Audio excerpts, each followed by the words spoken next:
Welcome to my maths class.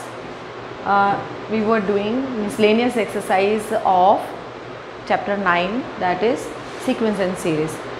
We have done up to question number 16. Today I am going to start with question number 17. So question number 17 is, if A, B, C and D are in GP, then we are to prove that A raised to power n plus B raised to power n, B raised to power n plus C raised to power n and C raised to power n plus D raised to power n are in GP. This we have to prove now. अच्छा, ये हमें दिया कि ABCD are in GP. अगर हम मान लेते हैं कि R इसकी कॉमन रेशो है तो क्या होगा? A first term A, second B, AR के इक्वल, C AR स्क्वायर के इक्वल, D AR क्यूब के इक्वल. और हम ये प्रूव करना चाहते हैं कि ये आपका GP में, इसका मतलब इनकी कॉमन रेशो सेम प्रूव करना चाहते हैं. यानी second term divided by first term is equal to third term divided by second term. पहले हम ये देखते हैं कैलकुलेट करके. यहाँ पर B की वैल्यू पुट की AR raise to power n plus C की जगह AR square raise to power n. ऐसे ही हमने यहाँ पर वैल्यूज पुट की. अब ये देखो ये कितना हो गया, A square R raise to power n. ठीक है, और इसको हम लिख लेते हैं A square R raise to power n हो गया ये, है ना. और यहाँ पर हो गया n था A n R raise to power n. यहाँ पर A n R raise to power 2n हो गया. अब जब आपने कॉमन निकाला, A raise to power n तो कॉमन है ही है. अब यहाँ R raise to power n है, यहाँ R raise to power 2n है. मिनिमम पावर क्या, R raise to power n, वो भी निकाल लिया. R raise to power 2n का मतलब है R raise to power n into R raise to power n. अब जब आपका R raise to power 2n यानी कि इसमें से एक R raise to power n बाहर हो गया तो एक यहाँ पर आ गया. ठीक है, and similarly A raised to power n is common from here. This will be cancelled. This is also cancelled. So you are left with R raised to power n.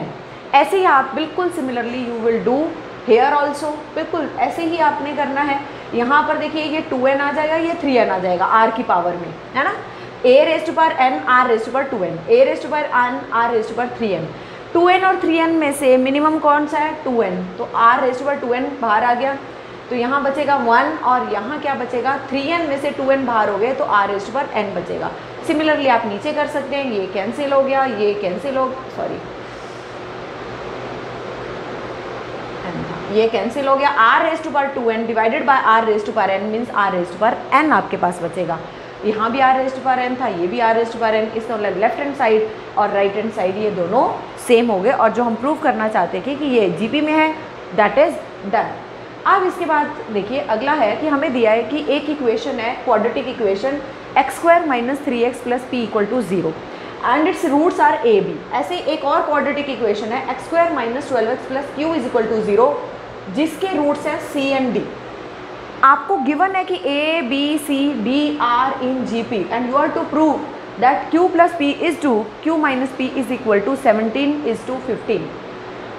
तो चलिए भाई, पहले तो हमें यह दिया था a and b are the roots of this quadratic. चलिए a एंड b अगर इसके रूट्स हैं तो सम ऑफ रूट्स क्या होता है, माइनस बी अपॉन ए. ये a है 1, b है माइनस 3, c है p. क्वाड्रेटिक इक्वेशंस में आपने पढ़ा था sum of roots minus b upon a. वही हमने फॉर्मूला लगाया, माइनस b कितना है, माइनस 3 अपॉन a इज़ 1 तो a प्लस b आ गया 3. ऐसे प्रोडक्ट ऑफ रूट्स होता था c अपॉन ए. c कितना है, p अपॉन a यानी p अपॉन 1, ये भी आ गया. अब दिया c and d are roots of this quadratic equation. तो सम ऑफ रूट्स बिल्कुल वैसे ही, माइनस बी अपॉन ए निकाला हमने, 12 आया. प्रोडक्ट ऑफ रूट्स आपके पास ये आ गया. अब ए बी सी डी देखो, बिल्कुल जो जो चीज़ दी हुई है हम मैथमेटिकली इसको करते जा रहे हैं. अब अगला दिया हुआ है a b c and d are in G P. अगर ये जी पी है तो हम इसको फर्स्ट को ए को ए, बी को b r, a r c को ए आर स्क्वायर, डी को ए आर क्यूब ले लेते हैं. ठीक है, अब हम इसकी वैल्यू A और B में, C एंड D में, C एंड D में यहाँ पुट कर देते हैं. ठीक है, A एंड B में इनकी वैल्यूज़ पुट की, C एंड D में वैल्यूज़ पुट की. अब एक तरीका तो यहाँ से है कि A कॉमन निकाल लो, 1 प्लस आर रहेगा. यहाँ से A आर स्क्वायर कॉमन निकाल लो, 1 प्लस आर रहेगा. आपकी मर्ज़ी है, जैसे आपने करना है. आपको सब्सटीट्यूशन करना पड़ेगा या फिर ये 6 डिवाइडेड बाय 5 कर लीजिए आप. ठीक है, और उसके बाद आपके पास आर स्क्वायर 4 आ गया. ठीक, अब आपने निकालना क्या है, q plus P, q minus P का रेशो. तो हमने इसका रेशो लिखा. q क्या है, q हमने ये बाय 4, तो बाय 4 एंड 2 q और p की वैल्यूज़ लिख दी. p की वैल्यू a b है, q की वैल्यू c d है. तो वो वैल्यूज़ हमने लिख दी. ठीक है, सी की वैल्यू और डी की value, a b c d की वैल्यूज यहाँ से पुट कर दी, सिंप्लीफाई किया हमने, तो ये तो कैंसिल हो गया। R raise to power 4 + 1 upon r raise to power 4 -1 बचा। आर स्क्वायर कितना है 4, तो 4 का स्क्वायर +1, 4 का स्क्वायर -1, 17/15 आपके पास आ गया। हाँ जी students, in question now 19th question we have already done it when we were doing terms of exercise 9.3. we have already done that at that time. So 20th question now. In this question it has been given that A, B and C are in AP while B, C and D are in GP, and 1/C, 1/D and 1/E are in AP, and you are to prove that A, C and E are in GP. तो अगर हमें ये prove करना है कि a c and e are in G P, it means अगर हम common इसका वो देखें कि कॉन्जिक्यूटिव टर्म्स का रेशो इक्वल होता है, तो पहले भी बता चुके हैं कि मिडिल टर्म का square is equal to a e आएगा। आप करके देख लीजिए, c upon a is equal to e upon c करोगे तो यही आएगा आपके पास, ये आपको प्रूव करना है। अब हमें गिवन है कि a b c are in A P, a b c are in E P, therefore common difference is same, A2 - A1 is equal to A3 - A2। इसको सिंप्लीफाई करोगे तो मिडिल टर्म का double is equal to extreme terms का sum आता है, ठीक है। और b c d are in G P, अगर ये जी पी में है तो मिडिल टर्म का square is equal to extreme terms का प्रोडक्ट के इक्वल है। फिर हमें दिया हुआ है कि 1/C, 1/D, 1/E are in A P, अगर ये ए पी में है तो double of the middle term is equal to sum of the extreme terms. ये जो 3 टर्म्स अगर ए पी में होती हैं तो ये होता है, ठीक है। तो अगर आप इसका एलसीएम लें तो ये सी ई, ये ई प्लस सी आ गया, क्रॉस मल्टीप्लाई नहीं, इसका रेसिप्रोकल ले लीजिए, डी की वैल्यू निकाल लीजिए यहाँ से। तो हम क्यों निकाल रहे हैं डी की वैल्यू, क्योंकि अब हम क्या करेंगे, बी की वैल्यू और डी की वैल्यू यहाँ से निकल जाएगी, बी की वैल्यू यहाँ से, वो हम यहाँ पुट करेंगे सी स्क्वायर में, क्योंकि मुझे सी स्क्वायर को इसके इक्वल प्रूव करना है, इसलिए मैं बी और डी की वैल्यू यहाँ और यहाँ से निकाल के इसमें पुट कर दूँगी। तो बी डी की वैल्यू निकालने के लिए डी अपॉन 2 हो गया, रेसिप्रोकल किया, फिर उसके बाद डी निकाल लिया हमने, 2 इधर चला गया, तो डी की वैल्यू भी आ गई, बी की वैल्यू यहाँ A + C/2 आ गई। तो हमने putting the value of 1 and 3 in 2, using 1 and 3 in 2, तो c square is equal to b की value A + C/2 and d की वैल्यू ये 2CE/C + E, ये कैंसिल हो गया आपके पास, सी इस सी स्क्वायर से कैंसिल हो जाएगा। फिर आप इस C + E को इधर लेके मल्टीप्लाई कर लीजिए, ये भी सिंप्लीफाई कीजिए, आपका कैंसिल होके c square is equal to AE आ जाएगा, जो कि आपको प्रूव करना है। अब आगे आप आ जाइए question number 21। There are 2 parts. One type we have already done while doing sums of exercise 9.3, उसमें डेसिमल वाला नहीं किया था, तो डेसिमल वाला हम यहाँ पर ले रहे हैं। 21st question, very important question this is. तो इसमें वहाँ जो किया था, जो हमने 9.3 में किया था, in those questions there were decimal was missing in those questions. तो अगर डेसिमल आ जाता है देन व्हाट टू डू। देखो डेसिमल के साथ कॉमन नहीं लेना, जो आपका मोस्टली कमिटेड जो आप एरर होता है, जो आप बेसिकली जो आपका एरर होता है वो ये होता है कि बच्चे यहाँ पर डेसिमल ले लेते हैं। आप ये देखिए डेसिमल के साथ यहाँ 6 है, यहाँ डेसिमल के साथ 6 है, 6 is decimal 6 is not equal to decimal 6। तो आप इसको डेसिमल को साथ में कॉमन मत लीजिए, आप सिर्फ 6 को कॉमन लीजिए, डेसिमल अंदर ही रहेगा, 0.1, 0.11, 0.111 ये। तो इस चीज़ का ध्यान रखना है डेसिमल में आपने। उसके बाद आपने 9 से बिल्कुल अब वैसे ही करना है जैसे हमने उसमें किया था। ट्रिकी क्वेश्चन है, 9 से डिवाइड एंड मल्टीप्लाई कर दिया, अंदर मल्टीप्लाई कर दो कि बाहर डिवाइड, ये कैंसिल होके 2/3 आ गया। 0.9 को 9/10, 0.99 को 99/100, इस तरीके से हमने डेसिमल हटाया इसका। 9/10 कैन बी रिटन एज 1 - 1/10। आप सिंप्लीफाई करके देख लीजिए, एलसीएम लेके आपके पास ये आएगा। 99/100 कैन बी रिटन 1 - 1/100। ऐसे ही ये अब हमने क्या किया, लाइक टर्म्स को we are taking together, 1 1 1 1 added n times, इनको वी हैव टेकन टुगेदर। और ये -1/10 -1/100 we have taken all these terms together. 1 1 1 is added n times, तो 1 × n यानी कि n आ गया। यहाँ से आपने माइनस कॉमन लिया, ये एक जीपी है जिसका। हाँ जी students, in question number 27 it is given that there is a farmer who buys a used tractor for rupees 12,000. he pays rupees 6,000 cash and agrees to pay the balance in annual installment of rupees 500 plus 1,200 interest on the unpaid amount. how much will the tractor cost him in total? तो इसके मुताबिक जो tractor का जो वैसे total cost लगाया गया शुरू में वो 12,000 लगाया गया, ठीक है। कैश पेमेंट उसने दे दिया 6,000 और बाकी कितना अमाउंट बच गया जो उसको अब इंस्टॉलमेंट्स में पे करना है। 12,000 माइनस 6,000 दैट इज़ अगेन 6,000 उसने किया कि मैं कैश इंस्टॉलमेंट्स में दूंगा। अब इंस्टॉलमेंट्स के लिए क्या डिसाइड किया गया कि एनुअल इंस्टॉलमेंट होगी और एनुअल इंस्टॉलमेंट में 500 रुपीज़ तो फिक्स अमाउंट रहेगा कि जो देना ही देना है, प्लस जितना अमाउंट आपका अनपेड रह जाएगा उस पर 12% के इंटरेस्ट के हिसाब से आपको इंटरेस्ट भी देना पड़ेगा, ठीक है।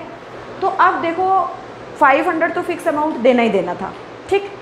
तो अब जो 6,000 है वो 500 की इंस्टॉलमेंट्स तो फिक्स अमाउंट है जो देनी देनी है। तो कितनी इसकी फिक्स इंस्टॉलमेंट्स में वो फिक्स्ड अमाउंट जो है वो कितना बना, 6,000 upon 500 is equal to 12 instalments बन गई।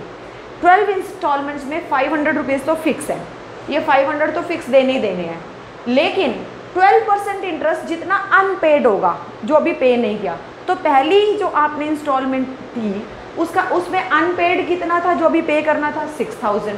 अब 500 आपके मेन बैलेंस जो ड्यू है उसमें से निकल गया, कितना बचा 5,500। तो 500 नेक्स्ट इंस्टॉलमेंट में और 5,500 जो आपका बैलेंस ड्यू है उस पर 12% इंटरेस्ट लगेगा।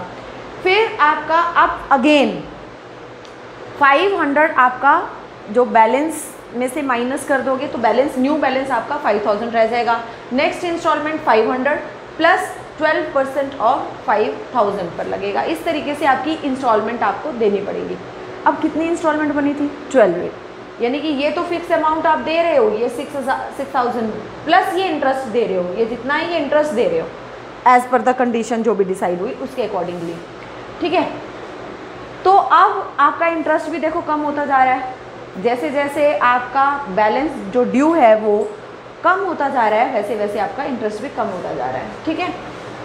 तो टोटल अमाउंट जो आप पे करोगे वो इन सब जो 12 इंस्टॉलमेंट्स को दे के पे करोगे उसको ऐड करके निकालोगे। तो दिस इज़ इन AP जिसमें आपकी 12 इंस्टॉलमेंट है तो N12 हो गया।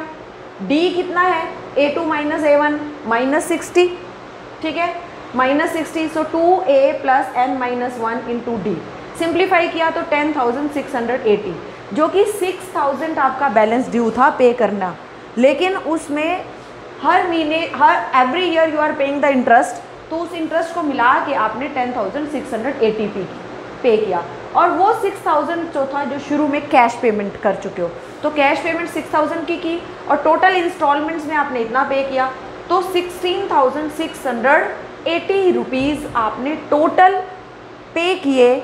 जो आपने ट्रैक्टर 12,000 का लिया था अगर इंस्टॉलमेंट्स में लेते हो 12 इंस्टॉलमेंट्स में तो 16,680 का आपको पड़ेगा।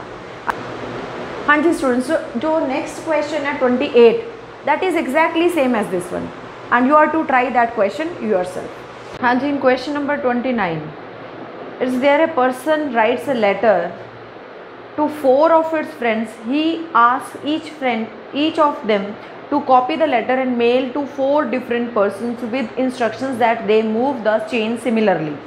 Assuming that the chain is not broken and that it costs 50 paise to mail one letter, find the amount spent on the postage when 8th set of letter is mailed.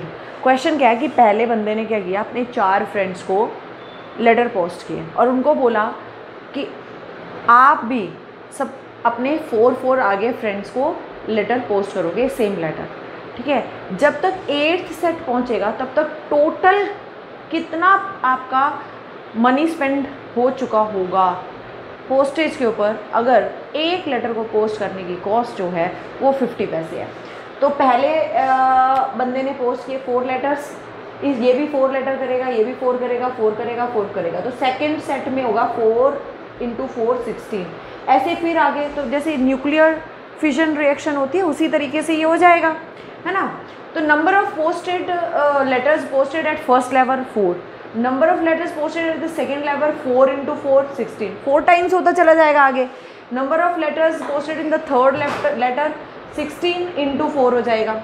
अब हमें तो 8th level तक कितने total letters है पहले वो निकालने पड़ेंगे, तभी तो पोस्टेज की टोटल मनी निकाल पाओगे आप, कितना स्पेंड हुआ। तो टोटल फर्स्ट स्टेज पर 4:1, सेकेंड पर 4:2, ऐसे करते करते 8th पर 4:8 and you are to add this is in GP. तो फॉर्मूला लग गया आपका AR(n-1) R-1, यहाँ पर R आपका कितना है 4 है, A भी आपका 4 है और N आपका D है। Put the values here and calculate it. इतने लेटर्स पोस्ट हो चुके होंगे 8th सेट पर, आप देखो। और अगर हम इसकी total money which is spent on this posting the letters of this number of letters, if it has been posted, तो इसको 0.50 से मल्टीप्लाई करके 43,690 रुपीज़ जो आपके हैं वो टोटल स्पेंड हो चुके होंगे लेटर्स को पोस्ट करने में 8th सेट तक। हाँ जी, do question number 30 yourself. Now come to 31। इस क्वेश्चन में दिया है manufacturer reckons that the value of the machine which cost ₹15,625 will depreciate each year by 20%। Find the estimated value of the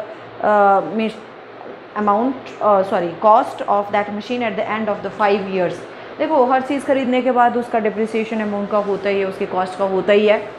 तो ऐसे ही एक मशीन कोई भी है, उसकी बिगनिंग में जो कॉस्ट है वो ये है, आज जब शुरुआत में ली, लेकिन उसका रेट ऑफ डिप्रिसिएशन 20% है, यानी हर साल के एंड में 20% उसका अमाउंट जो है, जो उसका कॉस्ट है वो कम होता चला जाएगा। तो कॉस्ट आफ्टर 1 year, शुरू में इतना था, उसमें से माइनस कर दिए 20% ऑफ दिस। ठीक है, तो आप दिस अमाउंट इज़ कॉमन, ये ले लिया 1 - 20% मीन्स 20/100, इसको कैलकुलेट किया आपने तो ये आपके पास आया। अच्छा, cost after 2 years, cost after 2 years क्या होगी? अब 1 year के बाद जितनी कॉस्ट थी ये, उसमें से माइनस कर दीजिए इसी का 20%। ठीक है, जैसे कंपाउंड इंटरेस्ट होता है, इंटरेस्ट पर इंटरेस्ट लगता है, वो ऐड होता जाता है, ये सब्ट्रैक्ट होता जाता है, डिप्रिसिएशन सब्ट्रैक्ट होता रहता है। ठीक है, उसी तरीके से फिर इसको कैलकुलेट किया, this and this amount is common, 1 - 20% बचा, ये आ गया स्क्वायर। तो एक हमें पैटर्न दिख रहा है कि cost after 2 years is this, then what will be the cost after 5 years। Obviously बस 4/5 की पावर 5 लग जाएगी, ये सेम होगा, तो this will be the cost after 5 years। हाँ जी, इस क्वेश्चन में है कि 150 workers were engage to finish job in a certain number of days. 4 workers dropped out on second day, 4 more workers dropped out on the third day, and so on. It took 8 more days to finish the work. Find the number of the days in which the first work was completed। क्या है कि मान लो कि number of days जो थे finish करने के लिए उस वर्क को n चाहिए थे डेली, अगर डेली 150 वर्कर्स काम करते, ठीक है, तो एक दिन में अगर 150 वर्कर्स काम करते हैं और n डेज़ में उसको फिनिश किया जा रहा है, तो n डेज़ में 150 वर्कर्स ईच डे के हिसाब से टोटल नंबर ऑफ वर्कर्स हमारे पास हो जाते 150 इंटू n। लेकिन कंडीशन हुई क्या? अब हुआ क्या कि daily 4 workers started to drop out, यानी पहले दिन तो 150 आए, दूसरे दिन 146 आए, तीसरे दिन 142 आए, 4 कम होते जा रहे हैं।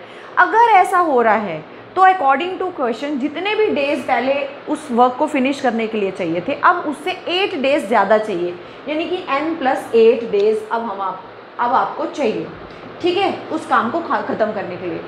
तो total number of workers n+8 days में उस काम को ख़त्म करेंगे, तो अब टोटल नंबर ऑफ डेज हो गए n+8, और उसमें अगर हम ये देखें तो ये एक AP है जिसमें A कितना है 150 और D कितना है -4, और n आपका n+8 डेज में वो काम खत्म हो रहा है, तो n+8। तो हमने फॉर्मूला लगाया n/2 2A + n-1 into D के अकॉर्डिंगली। अब n हो गया n+8/2, 2 into A plus n+8 -1, D आपके पास -4 है। सिंप्लीफाई किया इस सारे को, ठीक है, और ये भी number of workers, total number of workers है, टोटल नंबर ऑफ वर्कर्स तो वही रहेंगे। ठीक है, हाँ, अब पहले कम दिन में काम खत्म हो रहा था, अब ज़्यादा दिन में काम खत्म हो रहा है, तो 150 नंबर ऑफ वर्कर्स जो हैं वो अब दूसरे केस में जो नंबर ऑफ वर्कर्स आए हैं वो उसके इक्वल होंगे। इधर नंबर ऑफ डेज कम थे, बस इधर नंबर ऑफ डेज ज़्यादा हो गए।